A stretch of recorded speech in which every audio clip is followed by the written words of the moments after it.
हम अब निवेदन करते हैं हमारे राष्ट्र नायक भारत के माननीय प्रधानमंत्री श्री नरेंद्र मोदी जी से कि वे इस सभा को संबोधित करें। तालियों की गड़गड़ाहट से स्वागत करें भारत के माननीय प्रधानमंत्री जी का।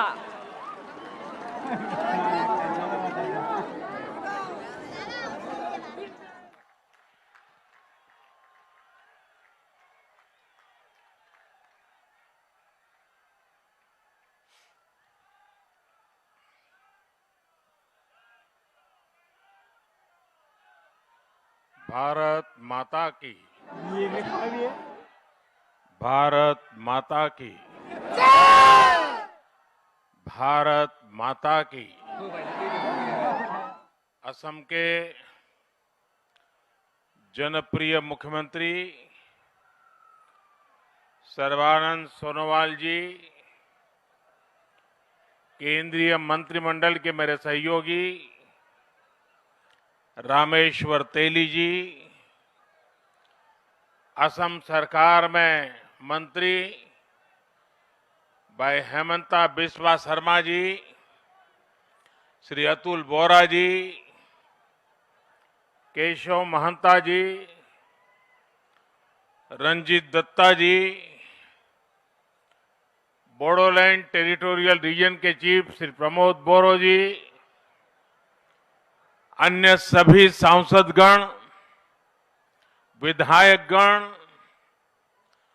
और मेरे प्यारे भाई और बहनों,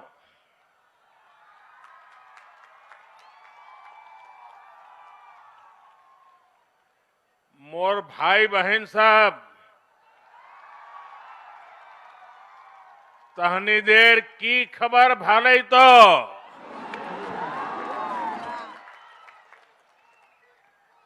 खुलुमबाई कौनथा मोन्हा माबरे दे। पिछले महीने मैं असम में आकर के गरीब, पीड़ित, शोषित, वंचित समाज के लोगों को जमीन के पट्टों के वितरण के कार्यक्रम का हिस्सा बनकर के मुझे एक सौभाग्य मिला था। तब मैंने कहा था कि असम के लोगों का स्नेह और आपका प्रेम इतना गहरा है कि वो मुझे बार बार असम ले आता है। अब एक बार फिर मैं आप सबको प्रणाम करने आया हूं, आप सबके दर्शन करने के लिए आया हूं। मैंने कल सोशल मीडिया पर देखा, फिर मैंने ट्वीट भी किया कि ढेकियाजुली को कितनी सुंदरता से सजाया गया है।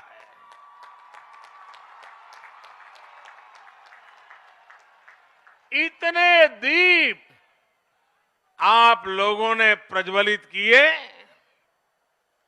इस अपनेपन के लिए मैं असम की जनता के चरणों में प्रणाम करता हूं।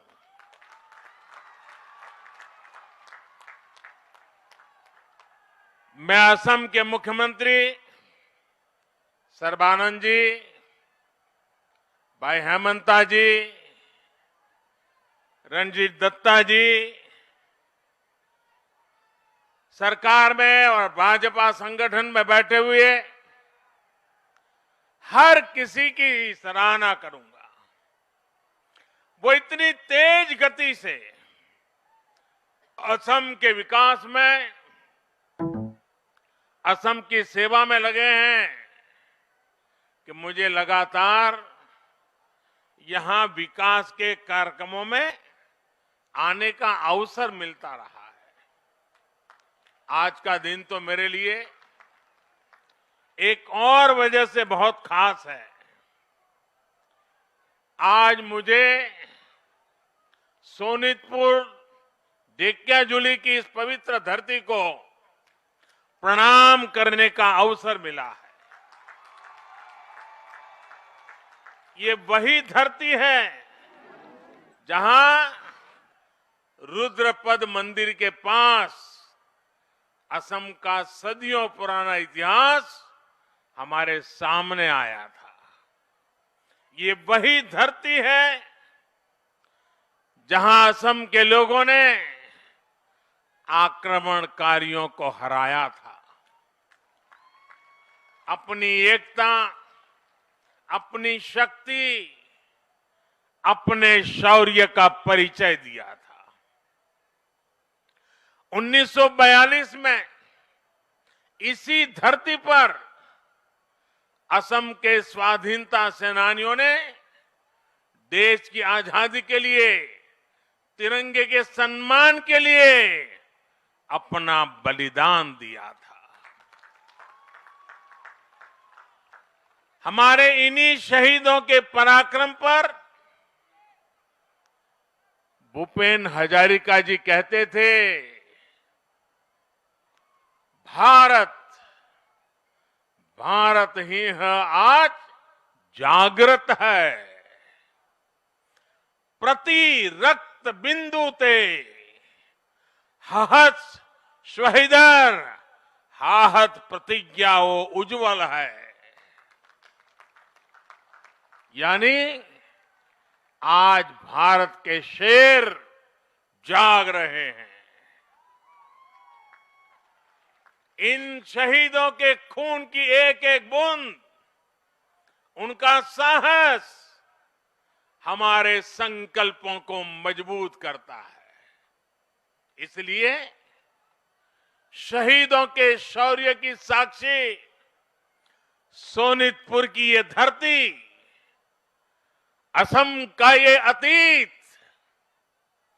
बार बार मेरे मन को असमिया गौरव से भर रहे हैं।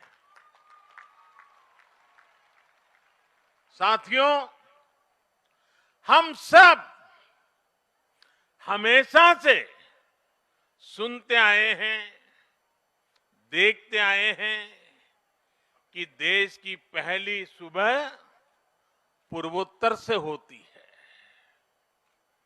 लेकिन सच्चाई ये भी है कि पूर्वोत्तर और असम में विकास की सुबह को एक लंबा इंतजार करना पड़ा है। हिंसा, अभाव, तनाव, भेदभाव, पक्षपात, संघर्ष, इन सारी बातों को पीछे छोड़कर अब पूरा नॉर्थ ईस्ट विकास की राह पर आगे बढ़ रहा है और असम इसमें प्रमुख भूमिका निभा रहा है। ऐतिहासिक बोडो समझौते के बाद हाल ही में बोडोलैंड टेरिटोरियल काउंसिल के चुनावों ने यहां विकास और विश्वास का नया अध्याय लिख दिया है। आज का दिन भी असम के भाग्य और असम के भविष्य में इस बड़े बदलाव का साक्षी है। आज एक और विश्वनाथ और चरईदेव में 2 मेडिकल कॉलेजों का उपहार असम को मिल रहा है, तो वहीं असम माला के जरिए आधुनिक इंफ्रास्ट्रक्चर की नींव भी बढ़ी है। अखमर, बीकाखर, जातरात आज ही एक उल्लेखयोग्य दिन। यही बिखेक दिन टोत मैं अखम बाखिक आंतरिक अभिनंदन जनाई छो।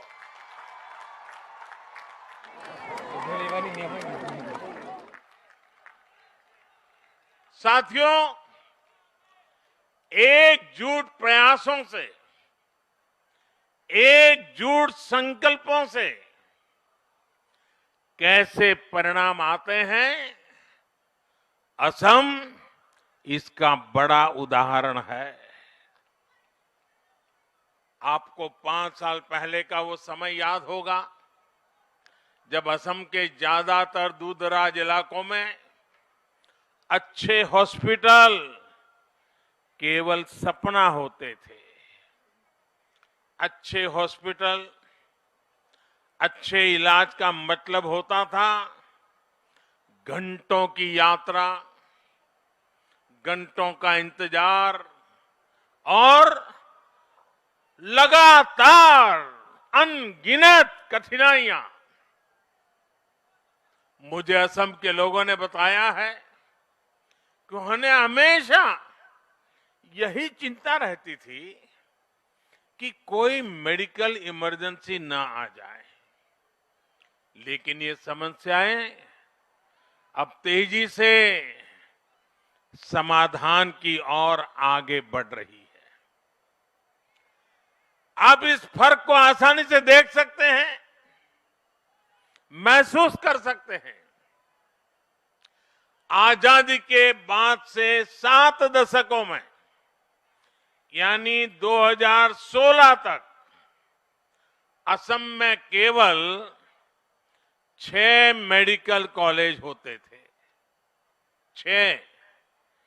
लेकिन इन 5 सालों में ही असम में 6 और मेडिकल कॉलेज बनाने का काम शुरू किया जा चुका है। आज उत्तरी असम और अपर असम की जरूरतों को देखते हुए विश्वनाथ और चरईदेव में 2 और मेडिकल कॉलेजों का शिलान्यास हो गया है। ये मेडिकल कॉलेज अपने आप में आधुनिक स्वास्थ्य सेवाओं के केंद्र तो बनेंगे ही, साथ ही अगले कुछ सालों में यहां से ही मेरे हजारों नौजवान डॉक्टर बनकर के निकलेंगे। आप देखिए, 2016 तक असम में कुल एमबीबीएस सीट्स करीब 750 ही थी, लेकिन ये नए मेडिकल कॉलेज जैसे ही शुरू होंगे, असम को हर साल 1600 नए एमबीबीएस डॉक्टर्स मिलने लगेंगे। और मेरा तो एक और सपना है, बड़ा साहसपूर्ण सपना लगता होगा, लेकिन मेरे देश के गांव में, मेरे देश के गरीब के घर में टैलेंट की कोई कमी नहीं होती है। उन्हें अवसर नहीं मिला होता है। आजाद भारत जब 75 में प्रवेश कर रहा है, तो मेरा एक सपना है, हर राज्य में कम से कम एक मेडिकल कॉलेज, कम से कम एक टेक्निकल कॉलेज वो मातृभाषा में पढ़ाना शुरू करे। क्या असमिया भाषा में पढ़कर के कोई अच्छा डॉक्टर नहीं बन सकता है क्या? आजादी के 75 साल होने आए, और इसलिए चुनाव के बाद जब नई सरकार बनेगी असम में, मैं यहां असम के लोगों की तरफ से आपको वादा करता हूं कि असम में भी एक मेडिकल कॉलेज स्थानीय भाषा में हम शुरू करेंगे। एक टेक्निकल कॉलेज स्थानीय भाषा में शुरू करेंगे और धीरे धीरे ये बढ़ेगा, कोई रोक नहीं पाएगा उसको। ये डॉक्टर्स असम के अलग अलग क्षेत्रों में, दूर दराज इलाकों में अपनी सेवाएं देंगे। इससे भी इलाज में सुविधा होगी, लोगों को इलाज के लिए बहुत दूर नहीं जाना होगा। साथियों, आज गुवाहाटी में एम्स का काम भी तेजी से आगे बढ़ रहा है। इसका काम अगले 1.5-2 सालों में पूरा भी हो जाएगा। एम्स के वर्तमान कैंपस में इसी एकेडमिक सत्र से एमबीबीएस का पहला बैच शुरू भी हो गया है।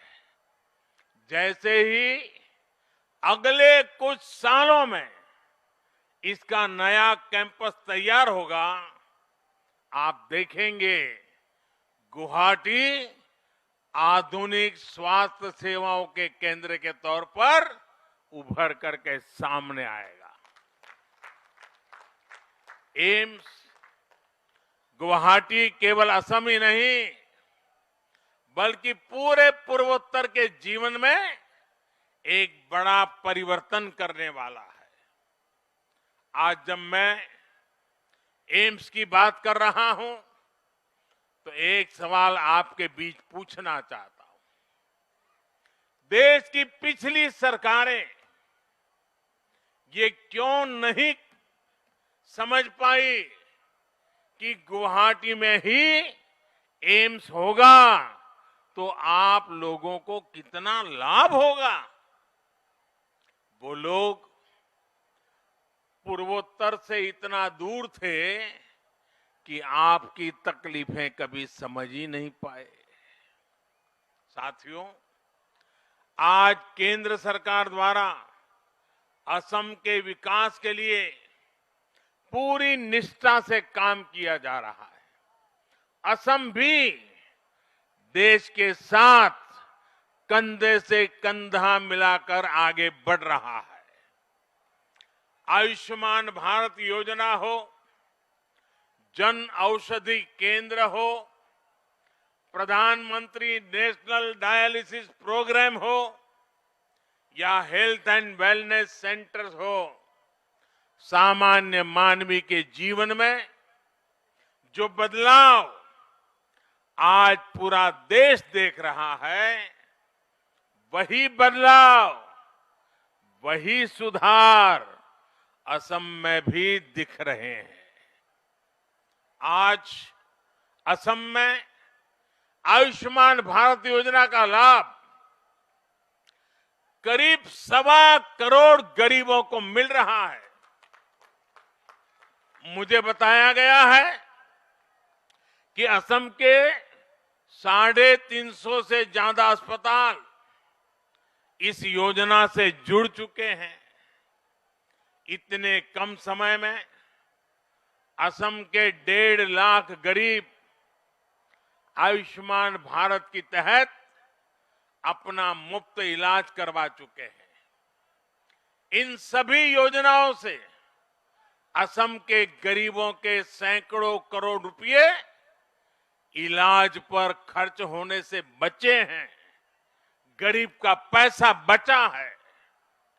आयुष्मान भारत योजना के साथ ही लोगों को असम सरकार के अटल अमृत अभियान से भी फायदा हो रहा है। इस योजना में गरीबों के साथ ही सामान्य वर्ग के नागरिकों को भी बेहद कम किस्त पर स्वास्थ्य बीमा का लाभ दिया जा रहा है। इसके साथ ही असम के कोने कोने में हेल्थ एंड वेलनेस सेंटर्स भी खोले जा रहे हैं, जो गांव गरीब के प्राथमिक स्वास्थ्य की चिंता कर रहे हैं। मुझे बताया गया है कि इन सेंटर्स पर अब तक 55 लाख से ज्यादा असम के भाई बहनों ने अपना शुरुआती इलाज कराया है।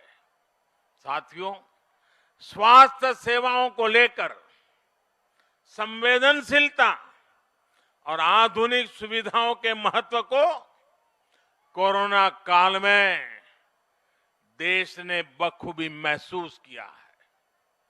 देश ने कोरोना से जिस तरह से लड़ाई लड़ी है, जितने प्रभावी तरीके से भारत अपना वैक्सीन प्रोग्राम चला रहा है, उसकी तारीफ आज पूरी दुनिया कर रही है।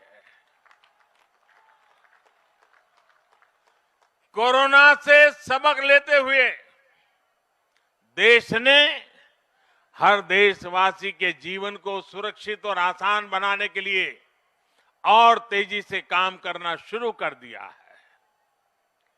इसकी झलक आपने इस बार के बजट में भी देखी है। बजट में इस बार स्वास्थ्य पर होने वाले खर्च में अभूतपूर्व बढ़ोतरी की गई है। सरकार ने ये भी तय किया है कि अब देश के 600 से ज्यादा जिलों में इंटीग्रेटेड लैब्स बनाई जाएगी। इसका बहुत बड़ा फायदा छोटे कस्बों और गांवों के लोगों को होगा, जिन्हें मेडिकल टेस्ट के लिए दूर जाना पड़ता है। साथियों, असम की खुशहाली, यहां की प्रगति का एक बहुत बड़ा केंद्र असम के चाय बागान भी है। सोनितपुर की लाल चाय तो वैसे भी अपने अलग फ्लेवर के लिए जानी जाती है। सोनितपुर और असम की चाय का स्वाद कितना खास होता है, ये मुझसे बेहतर भला कौन जानेगा।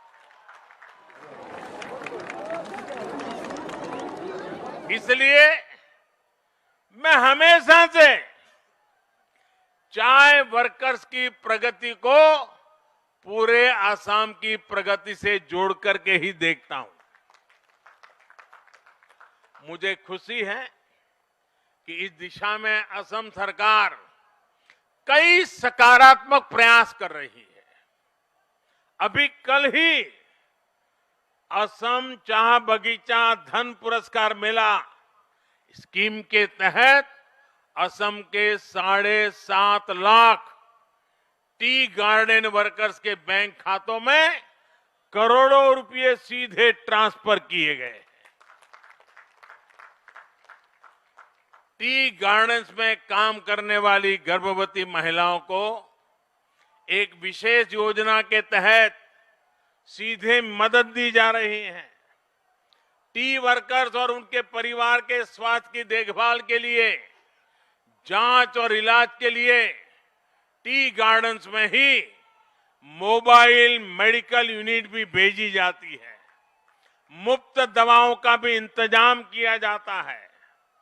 असम सरकार के इन्हीं प्रयासों से जुड़कर इस बार देश के बजट में भी चाय बागान में काम करने वाले हमारे भाइयों और बहनों के लिए 1000 करोड़ रुपए की विशेष योजना की घोषणा की गई।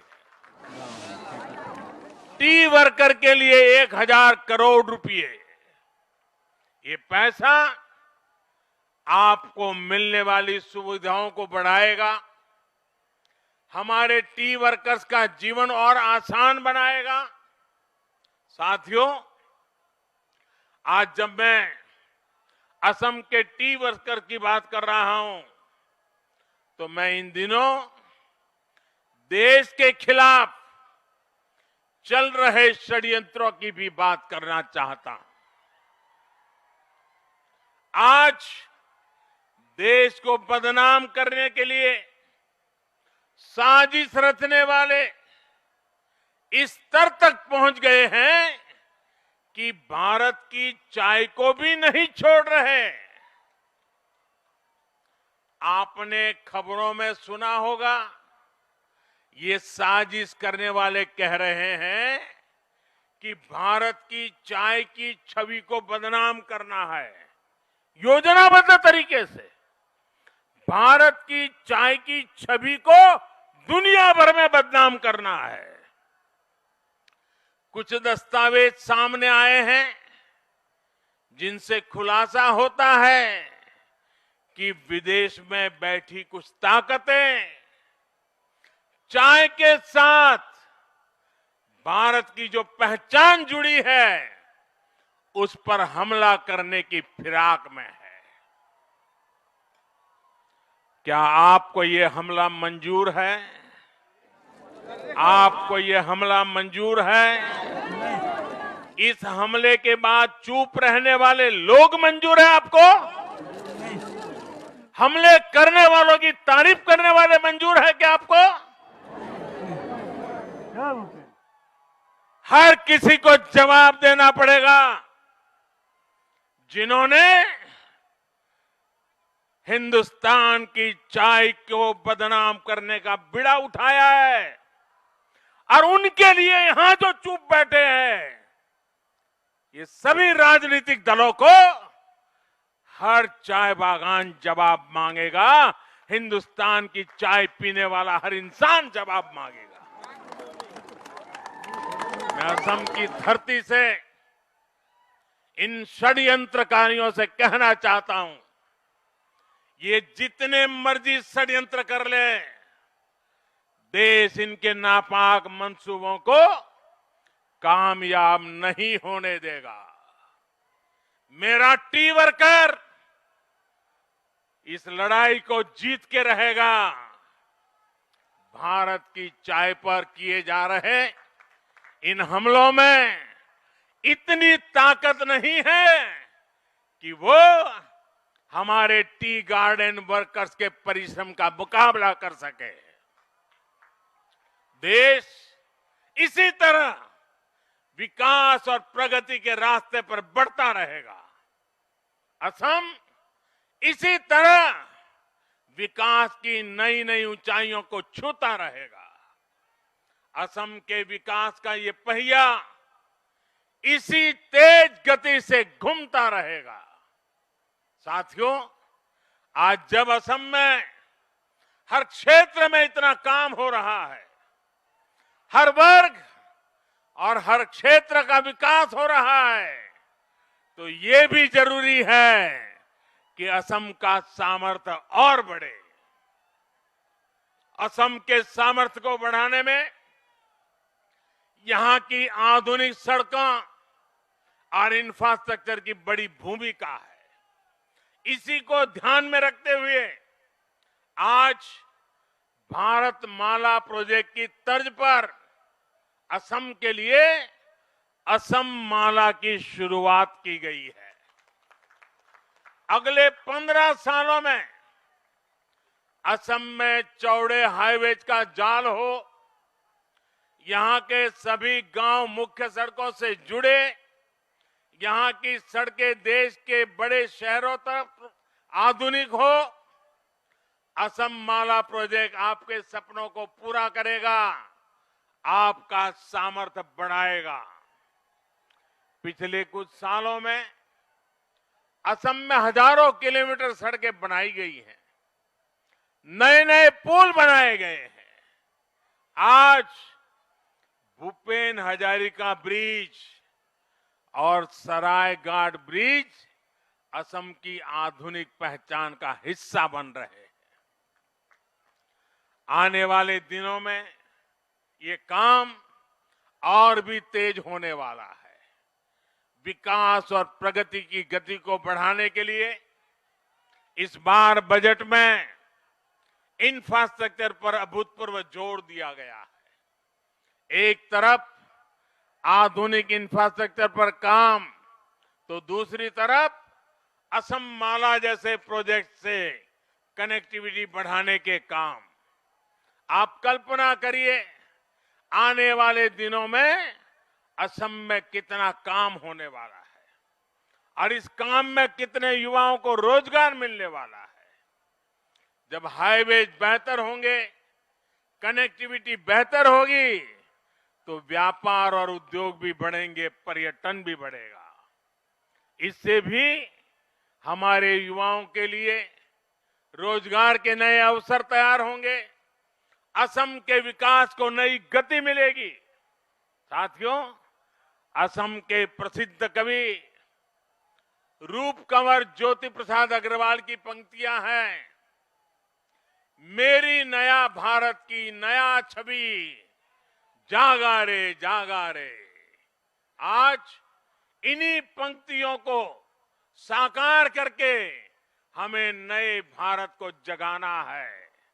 ये नया भारत आत्मनिर्भर भारत होगा। ये नया भारत असम को विकास की नई ऊंचाइयों पर पहुंचाएगा। इन्हीं शुभकामनाओं के साथ आप सबको बहुत बहुत धन्यवाद, बहुत बहुत शुभकामनाएं। मेरे साथ दोनों मुट्ठी बंद करके पूरी ताकत से बोलिए, भारत माता की, भारत माता की, भारत माता की, भारत माता की। बहुत बहुत धन्यवाद।